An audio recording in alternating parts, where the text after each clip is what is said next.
everybody, welcome to the Ronline Report. A lot of you guys have been following this gentleman and his clients over the past couple of years. Jordan Peterson, right? Peters. Let me start that all over again. Peterson. Okay, come on. Reboot. Hey everybody, welcome to the Ronline Report. Today's guest is somebody you've been hearing a lot about. He's been doing really good things coaching athletes over in the United Kingdom. Jordan Peters. Thanks for joining us today, Jordan. How are you, sir? Thanks for having me, Ron. I'm very well, thank you. Now, I've been hearing a lot about you, but I don't know a lot about you, and that's, part of the reason I do these interviews is so I can find out about people too. So let's start the beginning. You were actually a professional rugby player, correct? I was. That was originally how I was first introduced to weights training. From like a really young age, I started lifting when I was 12. Wow. When I was first signed to a professional club, to their academy.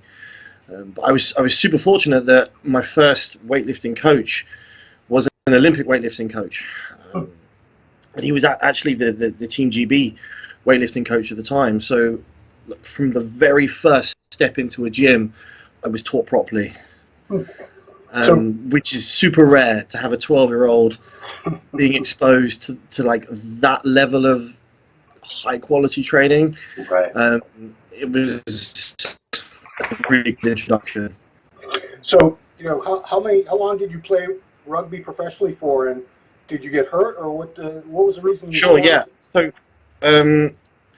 I signed a full contract when I was still at school, which was pretty rare. That was basically unheard of around that kind of time.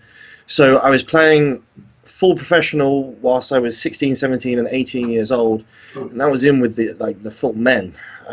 Yeah. And physically that was really, really hard, and just what was expected of my body at the time, I basically couldn't keep up with. So then by the time I got to just before 19, I picked up so many injuries that's it. My body was basically done from a rugby perspective. Wow. It was crazy how quick it happened. I mean, at that moment, I never thought that I would do anything else with my life. That was all I'd planned to do. I was like, okay, I'll be a professional rugby player. This will be me. And then all of a sudden I was released, and I was like, okay, damn. I better go to university. Yeah. Wow. Rugby's like football without the padding. I can only imagine the kind of trauma that your body was being exposed to all the time. Certainly, and especially being a fair bit younger than the guys that I was playing with. I was getting smashed about. On reflection, I'm surprised that I was exposed to it at the age I was. Yeah. I was so much younger than anyone else that was in that environment, and I was physically actually pretty small. Really? I honestly, yes. I mean, the very first time I was on stage when I was 19, I was 70 kilos. That's about 150 pounds? Yeah. Wow. and I'd grown at that point. Yeah. So when I was playing, I was really, really light because my position didn't really need to be heavy. I needed to be fast, fit, and intelligent on the pitch. So physically, it was really, really difficult. But those few years where I was physically the smallest, that's kind of what started to generate the momentum into wanting to get big. Yeah. And then by the time I finished that phase, I was like, okay, this is kind of all I now know. So now let's just get really big. Because you're about twice that weight now, am I right? Sure. I think since I started, I've put on 100 pounds of stage weight. Wow. Yeah. So, and height-wise, I think you're about 5'8" or 5'9", am I right? 5'6". 5'6", so 5'6", about 300 pounds off season right 300 now? off season, yeah. Wow. And I'm probably 250 on stage.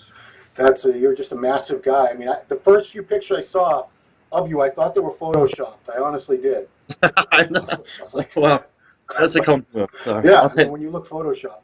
So you decided to go to school, and it looks like you had an interest in these things. It says, I'm going by your bio on, you have your great website, the membership site, trainedbyjp.com, which I think that's how a lot of people actually know you, is through your website. Sure. So you had done rugby, taekwondo, and then, let's see, sports science at Loughborough University. Loughborough. Loughborough for your undergrad. Postgrad in sports nutrition. Yes. And did you, I don't know how updated your bio was, you went for your master's in physiology? Yeah, master's in physiology, correct. And are you working on a PhD at the moment? It's not something that I'm committed to yet. I mean, I've been having discussions with various PhD course leaders, and I'm being tempted into it. But for now, business and bodybuilding is still the priority. Like, I know realistically, because of the way that I've pushed my body, because I have pushed, like there aren't very many people that are 300 pounds or 5'6", No. that I don't plan to carry on doing this to that kind of approach for much longer. And then as soon as that's kind of wrapped up, that's where I would then want to start my PhD. Wow.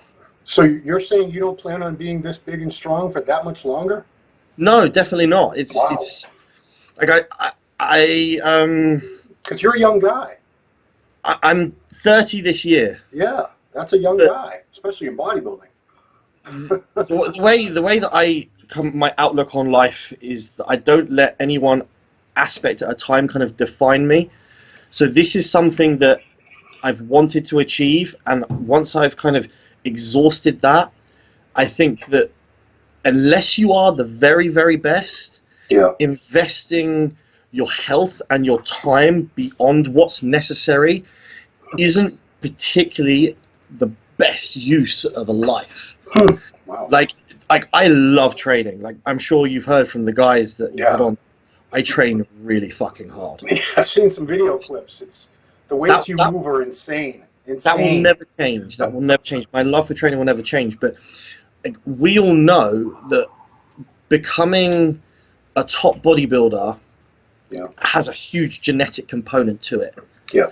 And I think that people need to realize at some point where their limit is, and then you cannot overdrug yourself to get beyond that.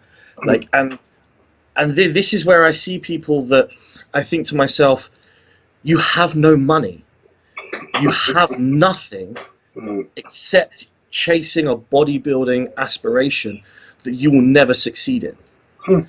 And that frustrates me, because you could make better use of your time, I think. And like, I have much bigger aspirations for business. So that's the direction that I'll go in. But for now, I am loving this process, and it's really fun. But I think that there's a point at which you have to kind of recognize, okay, well, I'm not going to be an Olympian, because I'm not. Like, I'm simply not good enough to be at that level. So I think pushing that further than it needs to go, it's just not smart. Okay. So let's back up. How did you first get introduced to bodybuilding itself, and how did you start competing? Sure. So when I went to Loughborough, I stopped playing rugby, and I started to develop a huge obsession for hypertrophy and physiology, and just wanting to learn everything that I could in regards to just how this works. And Loughborough is the best sports science university in the country here, so I had a really, really good education from that perspective. So then I thought to myself, okay, well, I'm either going to do powerlifting or I'm going to do bodybuilding. And it just so happened that the first competition that I wanted to do was bodybuilding, and I really, really loved the challenge. It was the hardest thing I'd ever done at that point. It was so mentally challenging and so different to anything that I'd exposed myself to before, that I absolutely loved it instantly. Now, did you, a lot of guys that take it to the level you have, people notice their potential early on. What kind of feedback were you getting from your early competitions? Like, nothing particularly great. Really? Yeah, honestly, yes. Like, my biggest strength is my mental strength, in terms of just being resilient to this process and being stubborn. Like, I can train really hard and I can eat, and those are probably my genetic gifts. From an immediate aesthetic perspective, that no one probably thought much of me at all. So like I'm just quite realistic, because obviously being a coach, you see so many bodies, right? And you know when someone has got it. You just know. Yeah. So when I look at my pictures now of myself, I'm like, okay, I'm big, but I will lose probably 5 of 7 poses. Wow. Two of, and that's just me being honest. Yeah, I mean, very few bodybuilders, very few people in this sport can be that objective when they look at themselves. So, I know that I'm very hard to beat in like a most muscular and a rear double bicep. Beyond those 2 poses, I'm easy to beat. So, and I spotted that quite quickly. So, you know, as a coach, you have guys coming up to you, guys, girls, potential clients saying, you know, I want to be a champion. Do you turn people away saying, I'm sorry, you just don't, your structure, your shape, you just don't have it? I'm very honest in terms of what I think people are capable of in like a short time frame. Yeah. So like I have a lot of clients at the moment, they'll be asking me if they think that they're ready to do IFBB Pro qualifier shows. Yeah. And probably 7 out of 10 of them I say, no, you're not ready to do those. But it's not to say that with this that you can't get very good, but you just can't get great. And that's the difference. And but it goes back to my point that I won't invest all of my time and effort and money unless I can be absolutely fucking great at something. Wow, yeah. Because there are things that are a lot more within my control that I can be fucking great at. Yeah. Whereas bodybuilding, there are some aspects when it's a subjective sport as it is, that's simply out of your control. Right. So like, it's kind of a mixed message, because like on one hand I think, okay, if you work really hard you can achieve anything, but there's just such a genetic component to elite bodybuilding. Like obviously I trained with Sass for a long time, and Sass will admit that I train harder than him. And then, not to say that Sass doesn't train hard, right? He doesn't train as hard as I do, right? Then Sass will strip down, and it will just blow my mind. Like, and there's no way, no matter what I did or what I took, I could ever look like Sass. Right. He's just truly special, and I think that people seem to struggle to acknowledge that a lot. Well, it's tough. There's not a lot of coaches that are also high-level athletes, and I think it's tough for some people to realize that they're probably better suited to being a coach and taking these guys like Sasan Haradi, like James Hollingshead, like Luke Sando, and someone that has that genetic gift, and you can make them so much better than they already are. Oh, for sure. When did you realize that you had a gift for transforming people the way that you do? Because you're legendary for it. I think that I can relate to them very well, because they respect me for the fact that I train incredibly hard, and that my understanding of the process is pretty good. And then I'm really blunt and honest all the time. I'll never bullshit them. Like when Luke sends me pictures, I'll just be like, that looks shit. Like I just straight away. But then that's why like they want me in their corner, because like Sass's pictures the other day, all of them were great. I was like, your front double's weak. I was like, that has to change. And I think that makes a big difference as well when you can just be so open and frank on that kind of level. Right. That helps a lot. So just to be clear, you don't prep people for contests. It's mainly you transform. You know, you put size on. You help them bring up weak points. Is that what your specialty is? No, I have a large client base that I do take to the stage. Okay. It just depends what that particular client wants from me. Okay. So like in Sass's example, he has a tremendous relationship with Chris. Right. And what they're capable of achieving from a nutritional perspective it's amazing. Yeah. So there's no need to interfere with something that works. Like there was a phase last year where I took over Sass's off season, and then when it got back around to prep time, we spoke, and I was like, you need to work with Chris for prep. Because he's brilliant. And I'm not going to be arrogant enough to assume that I could do a better job than him when I care about these people. So I'm like, right, I'll do what I can do, and I'm good with training, and then I'm here for you in that aspect. But then you need to work with Chris. But then with James Hollingshead last year, we did everything together all the way to the stage. I controlled nutrition, training, the lot, all the way to him winning his pro card. Yeah. One thing, when you click on your website, there's that little mini movie that plays where you sort of, it's kind of hard to understand because, it's obviously you're talking over yourself a few times, but it's I think you're sort of boiling down your training philosophy, or giving a little sneak preview of it anyway. It seems to me, you're going to have to correct me, it seems to me like it's sort of high intensity training, it's low volume, super heavy weight, super heavy intensity. How did you come to develop your style of training? What were your influences? How did this sort of evolve into what it is that you do today with people? So when I was 17, 18, and I was starting to form my own ideas of training from what I'd been exposed to early on, I was reading a lot of stuff on Intense Muscle forum, and I was drawing a lot of my inspiration from Dante Trudel. Yeah. And I started to really thrive on the idea of progressive overload training, where just the idea of, if you get incredibly strong, you will grow with it. And then training it as frequently as possible on top of it in terms of body parts, which then means that training volume must come down if you're training at a higher frequency. I saw great results from it quite quickly. I realized that I was able to get very strong, and then I started to use it with clients, and they responded really well with it. And then over the years, everything that I do is basically an adapted version of DC training. Okay. It now is more volume than what I originally did. I used to be super, super low. Yeah. But everything stems from DC training originally.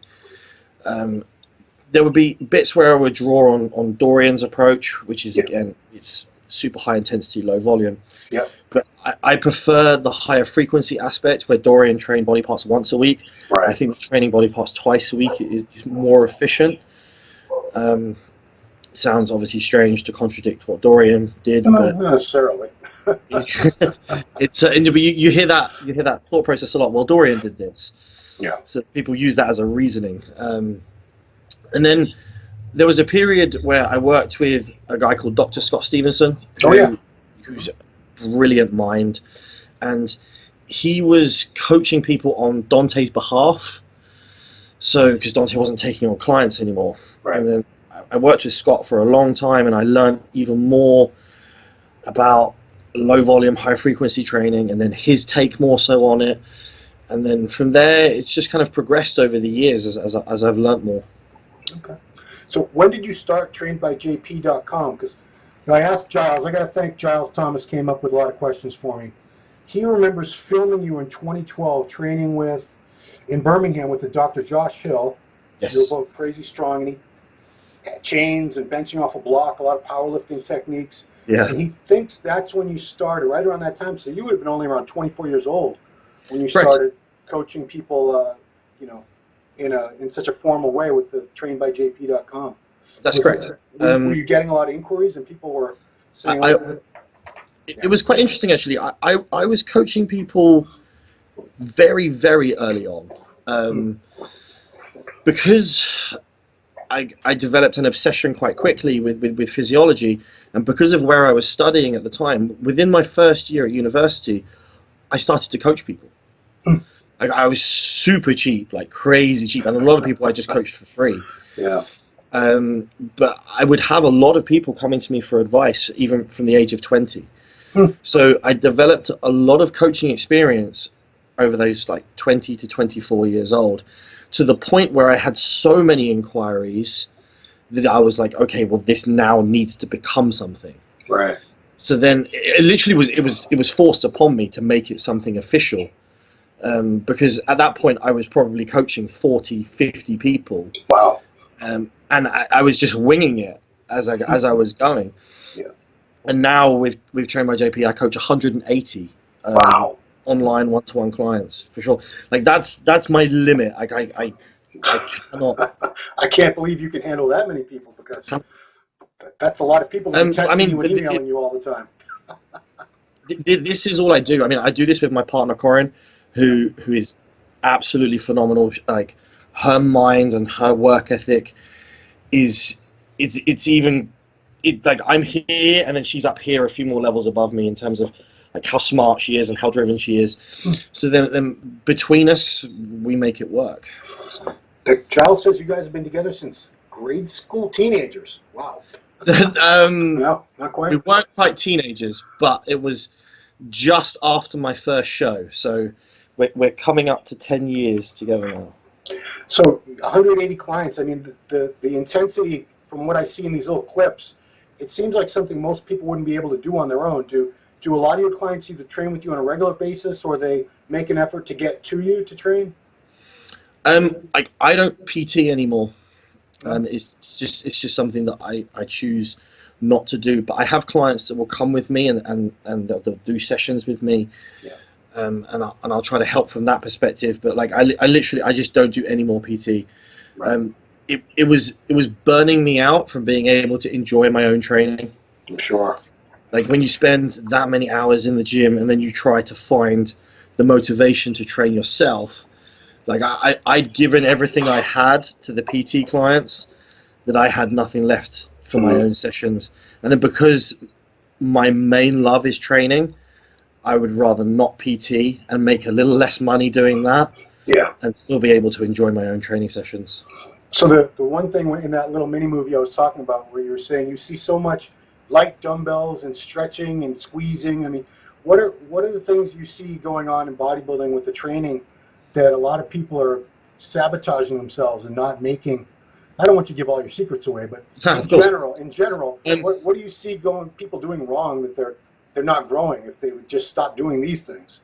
So like I would coin this, and I'm doing actually a seminar on this at Body Power. This would be effort versus execution. So you can have absolutely immaculate execution where you ensure that all that's moving the weight is the target muscle, you have no inertia, that your control in every aspect is perfect. However, you're compromising the load to then achieve this. And then on the other end of the scale, you'll have an individual that is lifting with horrendously poor form, and then they are just 100% effort without any execution. Yeah. And then what we need to try to achieve as we grow and as we progress as trainees is mastery of both aspects. And I think that that's where, like, you'll see in the videos, if you've seen some of the Instagram stuff, like when I'm pressing like the 200-pound dumbbells, I'll still do it with a 4-second eccentric because I'll make sure that I'm trying to master both aspects all the time. And that to me is the most important thing. Like obviously, again, there'll be huge outliers to this, like tons of pros that will just sling weight around and have been able to grow. Yeah. But a surefire way that I've seen most of my clients be able to grow is to literally nail the execution and then make sure that they progress their loading on top of that. And then once you're able to do both, growing is then just an inevitability. So, there's been critiques over the years. If you look at like the way Branch Warren trains, Johnny Jackson, sure, even Ronnie, I mean, would that be acceptable form to you, or is that too far on the other end of the spectrum? No, that just like obviously it's really hard to critique those guys because they have incredible physiques, incredible work ethic. Right. But I think more often than not, their work ethic has and their enthusiasm for training so hard has overtaken probably the control aspect of their lifting. And I don't think most people would be able to achieve those kind of physiques with that style of lifting. Right. I think that you're going to get injured and you're just not going to be able to target the muscle you're trying to target. Obviously, they're getting great connections with what they're doing because they're able to build a lot of muscle. I fail to see how most people could achieve results lifting like that. Because, I think it was actually 210-pound dumbbells you had on your Instagram the other day you were using. Yeah, they were 210s, but they're so hard to balance. Yeah, they're like that long. Yeah, it becomes a balancing act more than anything. If you're doing 4-second eccentrics with those, I can only imagine that if you were just dropping them, you could probably do 250s or more, 260s. Or I would do 1 rep and my pec fibers would blow up. Yeah, I was gonna say, the weights. I think you were squatting like 6 plates for a bunch of reps the other day on Instagram. I mean, how do you stay injury free? Do you do a lot of stretching, a lot of deep tissue chiropractic? What kind of therapies do you do? I mean, the injury-free aspect, in my opinion, will always come from having total control over the weight. So I avoid most of my injuries by just being smart with my execution. If I have total control of the weight, it cannot hurt me. I know that. Mm. And when I'm warming up, I can feel if something's right or not. If something's niggly, I just won't do it. Mm. Like the old me used to do it regardless, and then I used to pick up a lot more knocks. The slightly more grown-up version of myself now tries to stay away from doing stupid shit. And as long as I resist the urge to do stupid shit, I pick up barely any injuries. You know, what's amazing to me is that, you know, if you were just putting size on novices or, you know, beginners or intermediates, that'd be okay. It'd be sort of impressive. But you're doing it with guys like Sasan Harati, with like James Hollinghead, Luke. These guys are already very advanced. And I would imagine mentally there must be a limit in their heads where they already think they're about as strong as they can get. How do you get them to mentally push past that and say, I'm going to get even stronger? And that's how they get these results. I mean, if you take someone like James, for example, mentally, he is really gifted as well.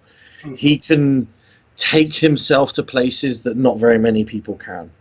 Mm-hmm. So for him, it's quite easy, actually, because there is no limit in his mind. There really isn't. And he won't shout about it because he's not that type of guy. But like, I know James so well, and I know that in the back of his mind, he believes he can do anything, and with that mindset, he's shown it. Like he's so fucking strong, and the rate at which he's growing is crazy. I'm probably even more impressed with James Llewellyn because he's older. He's very, very advanced, and I mean, he's over 40. He's got to be over 40, right? Sure. Yeah. Sure. So the hardest part with James Llewellyn is just trying to reassure him that being the weight he is okay, because it's super uncomfy. But again, this is where the position that I'm in, where I can relate so well, is that like I'm like every check-in, I'm like, I know this sucks, but you come back down, you're going to look crazy. Because he's the heaviest he's ever been now in his life, but that's what he needs to do. And again, I was super honest with him when he said, like, I don't really want to push up anymore. And I was like, you're going to get destroyed then. I mean, so I'm also impressed that you can get these guys to up their eating, because I could see getting guys to try a little bit more weight, but when you think you're eating as much as you can possibly eat already, and then your coach says, no, you need to eat more. We need to go from 5,000 to 6,000 calories a day, or 6,000 to 8,000. That's got, to me, I think that's probably even more of a challenge. Do you get resistance from some of these guys? Definitely, but managing digestion and just trying to be sensible with food choices. I mean, some people will be able to handle really easy to eat foods like bagels and jam, and their conditioning won't really slide as a result. Their gut doesn't get stressed from using breads as one of their main carb sources. James is a prime example from that. And then in his scenario, we can just add bagels and we can get his carbs up so easy. I mean, how easy is it to eat a bagel? I mean, it's pretty easy.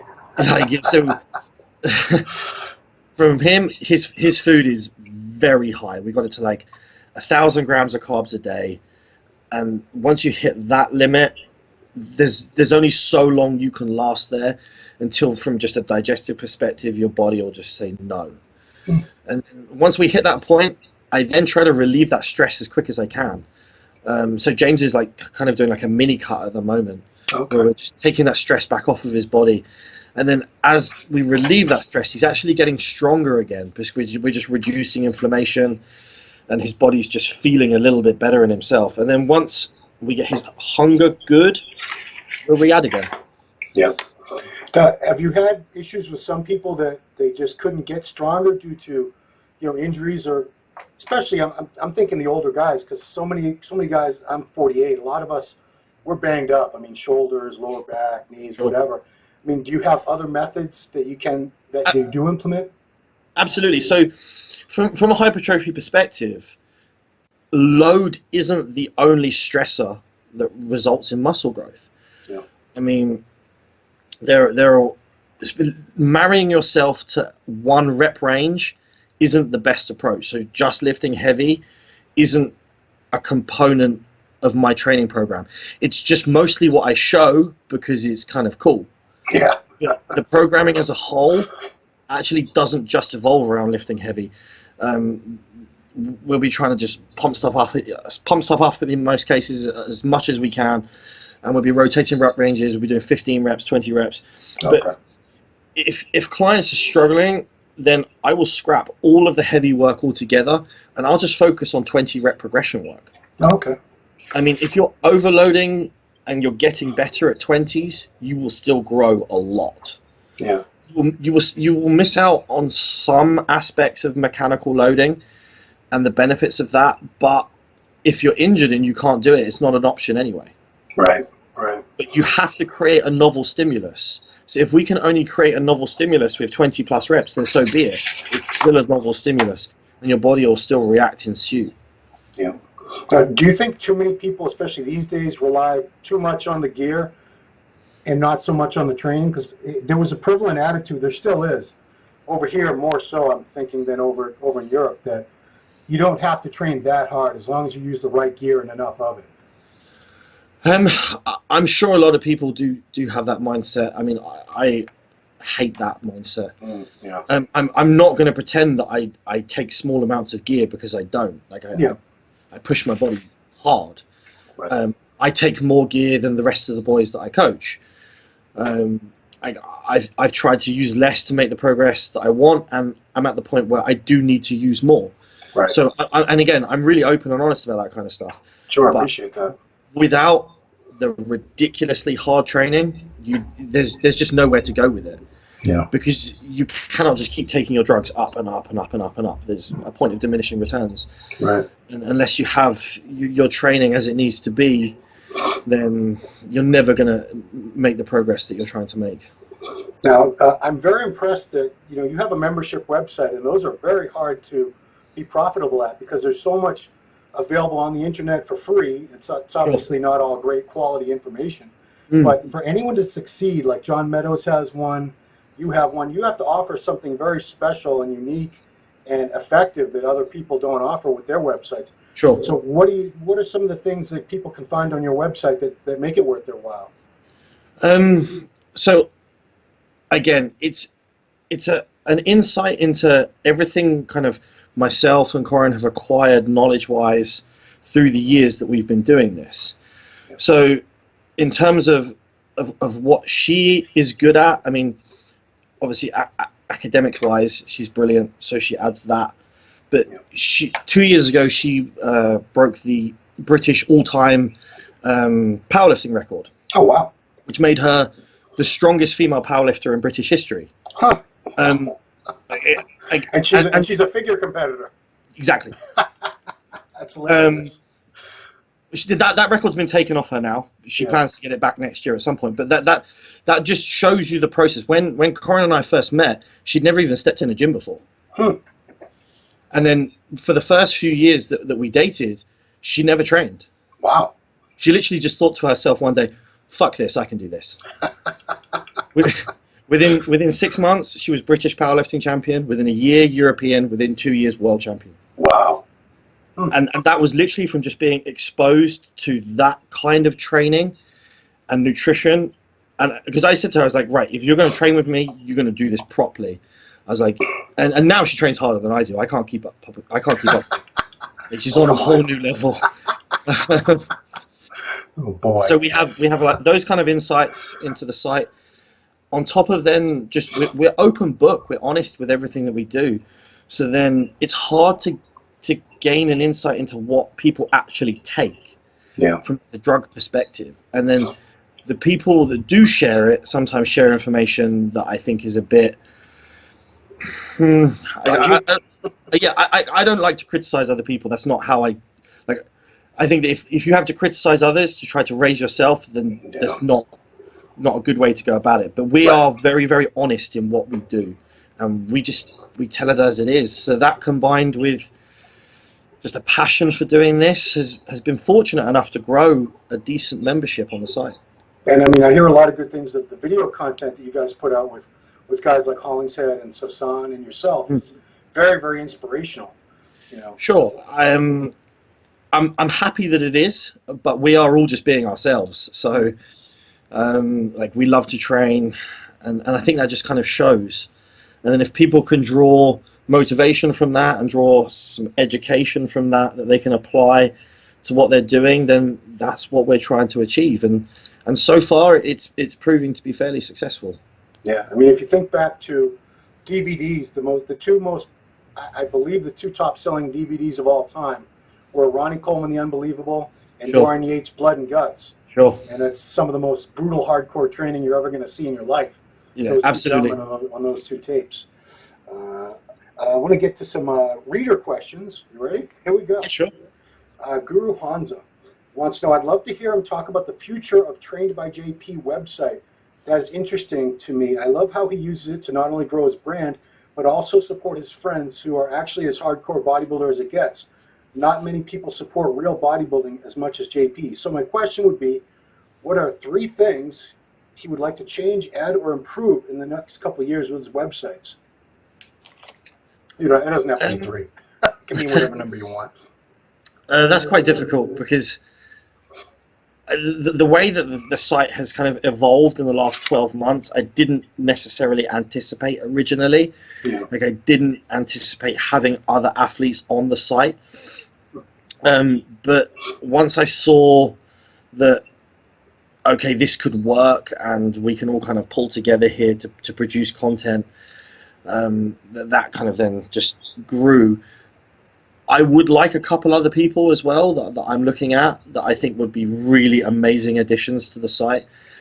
But it's just going to be much of the same of what we're doing now. But the goal obviously is for us all to just move up a level in terms of where we're competing. Yeah. I mean, I'm going to try to get an IFBB Pro card this year. My partner Coroner's as well, because up till now we've just competed with NABA. Yep. And we've both attained pro status with NABA. Right. So now, we're like, okay, now let's try to go down the IFBB route. So we'll both do pro qualifiers this year. And obviously the guys that already have their pro cards, they're now trying to reach the Olympia stage. Yeah. So if we can all kind of level up in that aspect, then that's going to be quite interesting. Yeah, a couple people had asked about your next show. So would you be doing one in the UK qualifier, or yes, there's so many correct. of them now? You got your choice, really. So any idea which one and where? 8 weeks is the UK. Oh. Yep. So I started dieting about 6 weeks ago. I went from 300 pounds to 265 pounds, which is where I'm at now. Yeah, wow. So I've probably got about 15 to 20 pounds to come off in the next 8 weeks. And we'll see how that goes. And then I know that's going to be a difficult show. Yeah. So I'll see how I fare. And then after that, there are a handful that I can do. So there's one in Poland the week after. Okay. 2 weeks after that, there's one in Portugal. The week after that, there's one in Spain. Oh, very nice. So there's a handful of options, and I'll give that my best crack, and we'll see how things unfold. Because you don't plan on doing this for another 10, 15 years, competing and all that. Sure. Is it sort of, you just want to have that accomplishment, that title to say that you did it? I'm trying to achieve a look that I want to hit. Okay. And I know that if I do achieve that, then the likelihood of that winning is, the likelihood of that turning pro is fairly high. Okay. So that's just my goal. I want to have more muscle, and I want to display it in really, really nice level of conditioning. And then once I've achieved that, I'll be really content. Yeah. Now, are you also promoting your own contest? We did last year. Last year it was a really, really big show. We were super proud of that. We put on the largest prize money of any show in the UK. Wow. And it was a great success. We had a really busy turnout. We had over 200 competitors. So we were super happy with that. We don't have the time this year to do it with everything that's going on, but the goal will be then to do that again next year and just hopefully make it bigger and better again. Okay. Next question. These are all still from the same guy. Is there a chance that you, Luke, James, and Sasan will compete against each other in the future on a bodybuilding stage? 100% yes, but the problem is that they are already pros. So right. You got to get a go kart first. they're giving me shit to get mine, and then we can all do something. But that would be good fun. Okay, this one's really not a question. It's just a compliment, I guess. A guy named Big Oso, big dude on our board, says, yourself, Luke, Sass, and Hollingshead have to be putting out the most hardcore training footage available right now. You can look at the physiques and see they were built with hard, heavy weights. That's a question I got for you. Do you see a different look definitely in physiques that were built with very heavy training as opposed to physiques that were built more with pumping? I think that when you turn around, it shows. I think that you cannot create that density. I mean, when those guys turn around, you can spot that they're strong. Yeah. You just, in terms of thickness from traps, erectors, down to glutes, thick hamstrings, that cannot be created from just light training. Yeah. You will spot that all day long. I think from the front, it's harder to tell because having just lovely aesthetics and flow to your muscles will create an illusion, but you cannot create that density from behind without being crazy strong. In fact, I think it was today or yesterday on your Trained by JP Instagram, there was a picture of you from the back on a hammer strength machine. Yeah. Your traps were actually almost covering your head from behind. And that's what you were talking about. Say the back is the one area you can't fake with pumping movements. It has to be very heavy deadlifts, shrugs, rows to get that type of density. I believe so. And when we look at the thickest, densest of all time, I mean, success certainly leaves clues there for us. Right. Dorian was incredibly strong. Ronnie was incredibly strong, and even someone like Jay, who was super dense from behind, who didn't always display his strength, but he was certainly capable of being very strong when he wanted to be. Right. So like all of those guys, and Kai is a prime example as well. That they are really strong. Like I've seen videos of Kai incline pressing 5 plates. Yep. But they just don't display it as often as they need to. They train fairly smart now they've attained the physique they have. Right. And people will sometimes forget what they may have done to create that density in the first place. So what they'd be doing now as a pro to maintain muscle will evolve somewhat from what they would have originally done to achieve that muscle. And that's a good question too. Is somebody like, let's take Hollingshead for example. He is so much bigger now than he was a couple of years ago. Yes. You've done such an amazing job with that guy, James. Do you see him getting to a point, I don't know, in the next year or two where he's got all the size he's ever going to need, and you would switch up the way he trains so it's not the crazy heavy loads that he's using now?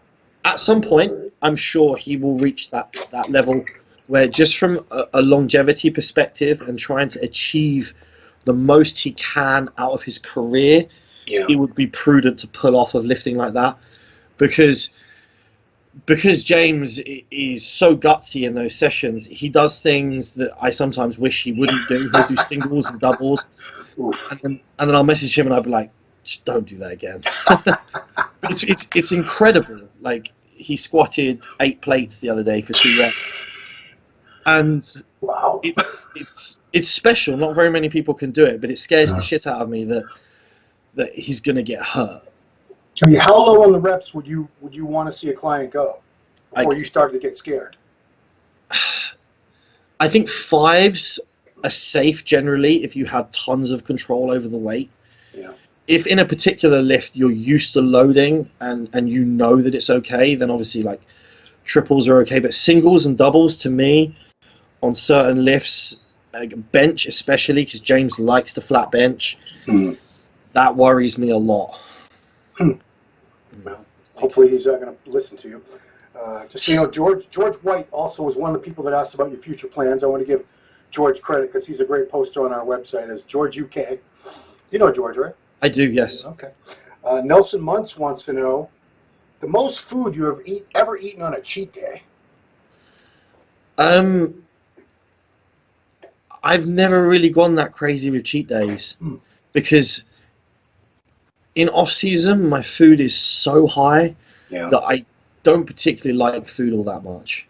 So I spend like 80% of the year hating food, and then when I diet down, because I start on so many calories, I never really end that low. So like I end a prep on like 300 grams of carbs, so I'm not particularly starved. Right. So I can't remember the last time I even had a cheat day. Probably not since like 2011 when I worked with Skip Hill as a coach. Skip loading. Skip loading, exactly. So I would have done a day of skip loading, and then that would have been the most I'd have been able to hit. Did you ever see those videos with Juan Morel where it's 20,000 calories or 30,000 calories a day? He can eat. Yeah, it's disgusting, isn't it? I can't eat like that. I think Luke can eat like that. Luke can eat. I guess so. Jeez, if you're putting him in that category with those guys, his eating ability is funny. It's funny. All right. Last reader question or forum member question. Guy named Lena or Leonard Mag. My question for Jordan would be: you value training science and study, from what I've read. Thus, you recommend higher frequencies than most pro bodybuilders. On the other hand, you recommend a lot less volume than studies would suggest. And then in parentheses, he puts, for example, Brad Schoenfeld, less than 10 sets per muscle group session to failure or very close. Yields better gains than less. Why? Just for people who are as big and strong as you, or in general, do you still go to failure and beyond for 1 set per exercise and about 2 to 3 exercises per muscle session, kind of like DC and Dorian Yates recommended? So I think that guy may have got some videos, some older stuff off of YouTube, because that sounds a lot like my early years of training. And then, like I mentioned, now it has evolved into slightly more volume.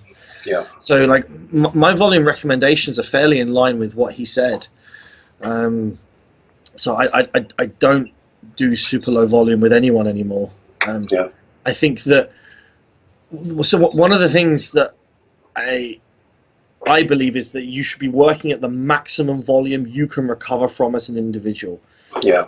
I think that you're going to yield the best results doing the maximum that you can do. And obviously the only way to find that is to push your volume up to a point that you cannot recover from anymore, and then scale it back to that kind of sweet spot. Like, I don't like the idea of just doing like the bare minimum volume. I would much rather be doing the maximum volume. So if you're working with like 180 people at once, you must have a really good insight as to the genetic variation in terms of recovery and tolerance to volume. Absolutely. How much variation is there? Huge, absolutely huge. Some people are crazy resilient, and then others, their bodies can't recover at all from higher frequency work. I have some individuals that can only train body parts once a week. Some people that can train body parts 4 times a week. Wow. There is massive individuality to our recovery capabilities. And I think a large component of this comes down to that individual's lifestyle, the stresses that they incur on day-to-day life, how much they control their environment, so how accurate they are with their sleep, hydration. Aspects like this all come into play. And obviously, again, you can imagine that everyone will have really varied kind of levels in terms of their control of those things. I've had a theory, and you can probably tell me how accurate this is. It seems to me a lot of the people that can handle higher frequency of training per body parts and higher volume in general are those with a real strong athletic background that either played at a very high level for many years or even professionally. Like someone like yourself, you were a professional rugby player, so you were used to, I imagine, the practices, between practice and games, it was probably hours and hours, 6 or 7 days a week, right? Absolutely, yes. And did that change your body, or is that just your body that's what I've often wondered. Do you think these people were successful at high-level athletics because their bodies are so resilient, or their bodies became resilient by being trained that way? I think that those that have that background have a way better tolerance to higher volume, higher frequencies, for sure.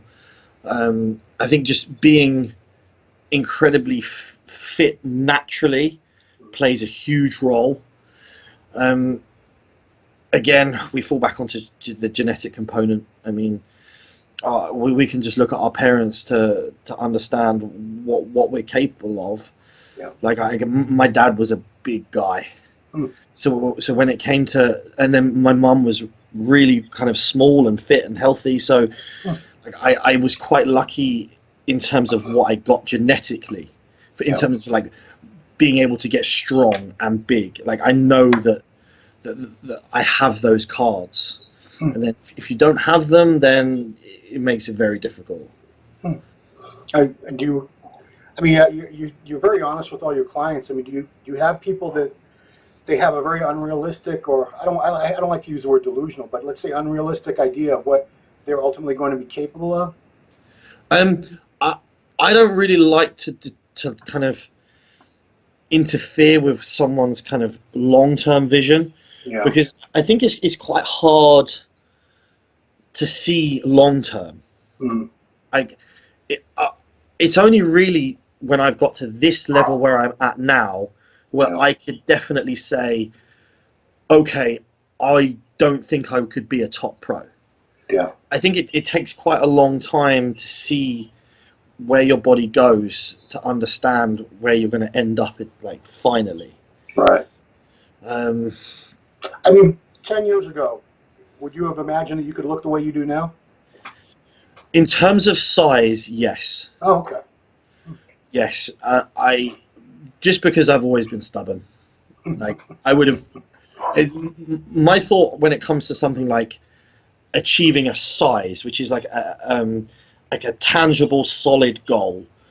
My idea would be, okay, if someone else was capable of doing it, I'm going to find out a way to do it. Luckily, I've managed to get there. Like, I could have just fallen short completely, but I'm really stubborn. So it reflects in like my ability to eat and whatnot. But then that's come with a detriment because I've packed on so much muscle onto a 5'6" frame. And then in some poses, like I said, it's just not pleasing. Like an ab and thigh pose, I will never win. A side tricep pose, I will never win. Like it just means that those poses, they just look shit. Wow. Like, now, if you were 30 pounds lighter, less muscle, you think those poses would look better? If I didn't force feed to the extent that I did, and I didn't kind of really be so aggressive with trying to drive my body weight up. So the combination of force feeding, high insulin, high growth hormone, that takes its effect on just everything. Like I used to have a tiny midsection and really nice abs. And then now I can control my midsection okay, but you blow your midsection out. Yeah. And then once you've blown it out, I mean, we saw what happened to Ronnie's midsection. Yeah. Like, and that when you chase, mine's like that, but honestly, a much smaller scale because Ronnie was Ronnie.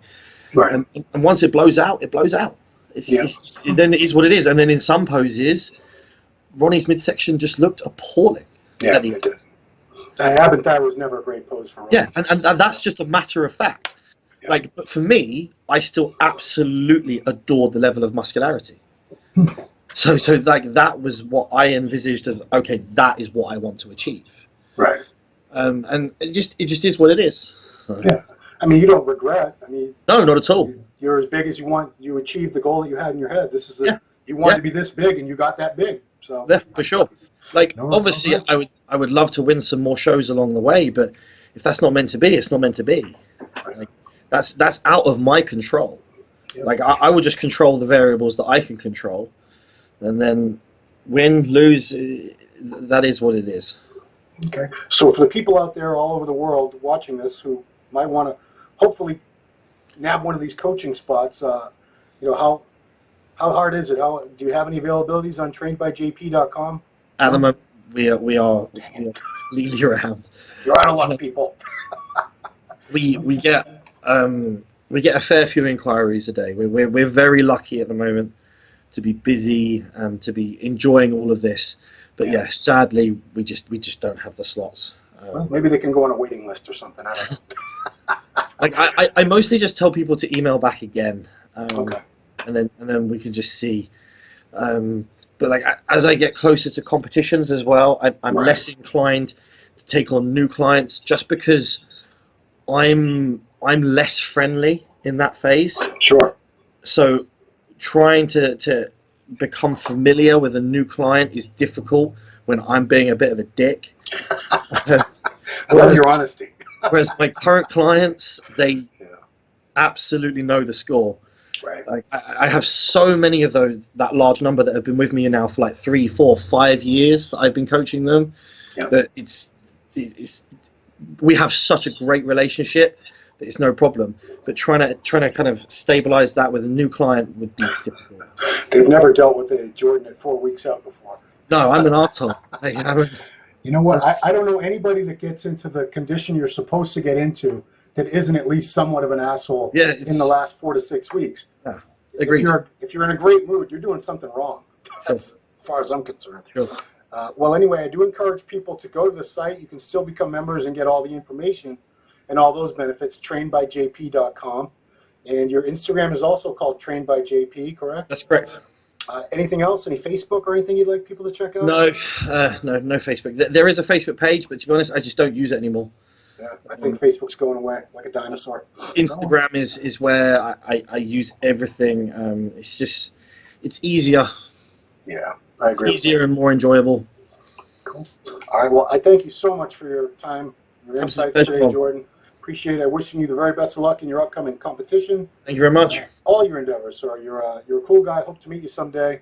Thanks, In the Ron. meantime, I'll be checking out your athletes as they're competing throughout the year, and see the fruits of your coaching with those guys. Thank you, buddy. I appreciate that. Son, James, Luke, Llewellyn, all those guys. Cheers, buddy. Thank you very much for the Ronline Report. It's been Ron Harris with Jordan Peters. Thanks for watching.